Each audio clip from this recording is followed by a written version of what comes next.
E.N.D here. Throne of Eldraine is definitely a set that focuses on the grim fairy tales. And there is a lot of reference to what we call Disney classics. Disney classics are the animation films that when we were young and even now that we have grown up, we love to see. We're talking about films about Cinderella, Snow White and the Seven Dwarfs. We're talking about The Lion King, The Little Mermaid. All these films, all these animated films that we loved when we were young and still love now that we have grown up. And as I said, Throne of Eldraine is a set focusing on this flavor, on these stories. Therefore, can Disney make a lawsuit or sue Wizard of the Coast because Wizard of the Coast have violated their intellectual property, have violated this type of stories in these films?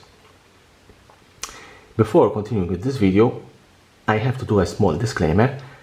I never studied law, I don't work in law, my line of work is different from law, therefore this is only my opinion, and if in the future Disney will sue Wizard of the Coast over Throne of Eldraine, in that case I will be wrong. As I said, Throne of Eldraine has a lot of reference regarding Disney classics. Here we have Gingerbread, we have his wife here, we have Goldilocks, even though she killed the three bears. We have the Seven Dwarfs. I think the Seven Dwarfs, they are iconic creatures in Snow White and the Seven Dwarfs. Here we have the princess, we have Pinocchio, we have the Beast of Beauty and the Beast, which Wizard of the Coast in Throne of Eldraine called him Love-Struck Beast.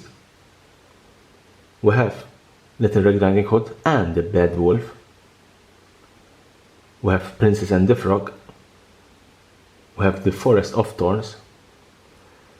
We have here Rapunzel, which unfortunately the card that uses this particular artwork is called Trapped in the Tower, and unfortunately, and I'm sure it was not done on purpose, it was released on September 11. We have here Maleficent, the Bad Witch, with the apple for Snow White. We have the gingerbread house for Hansel and Gretel. We have here the Little Mermaid and the giant in Jack and the Beanstalk, and also the golden egg.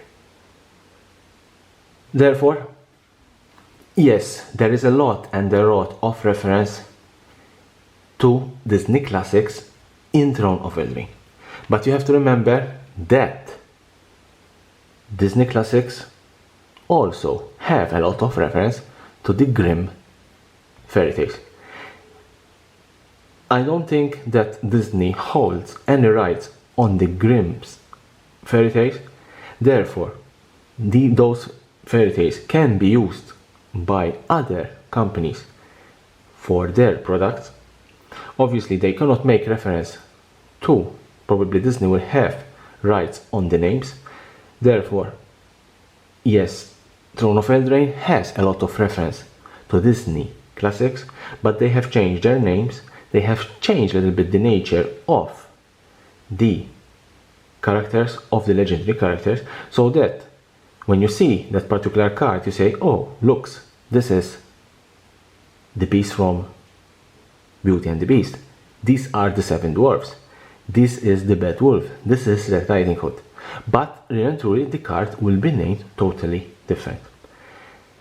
And obviously there is another reason why I don't think that Disney will ever sue Hasbro or Wizard of the Coast over Throne of Eldraine, only because Hasbro is a very big company, a company that have billions, not millions, billions in revenue. I don't think that Hasbro, the lawyers of Hasbro, were not consultant about this type of set, and therefore I believe that the set that has a lot of reference to the Grimm's fairy tale, but also has a lot of reference to the Disney classics that are based on the Grimm's fairy tales, I don't think that the lawyers have given their go-ahead if there was any possibility that Disney will sue Hasbro or Wizards of the Coast over Throne of Eldraine because of the flavor and reference to their animated films. Can leave me a comment below if you agree with me, if you agree that I don't think Disney will ever sue Hasbro over Throne of Eldraine because of the lot of reference to their movies, and here at the subscription button, subscribe for my channel for more interesting videos like this one about Throne of Eldraine and Magic the Gathering.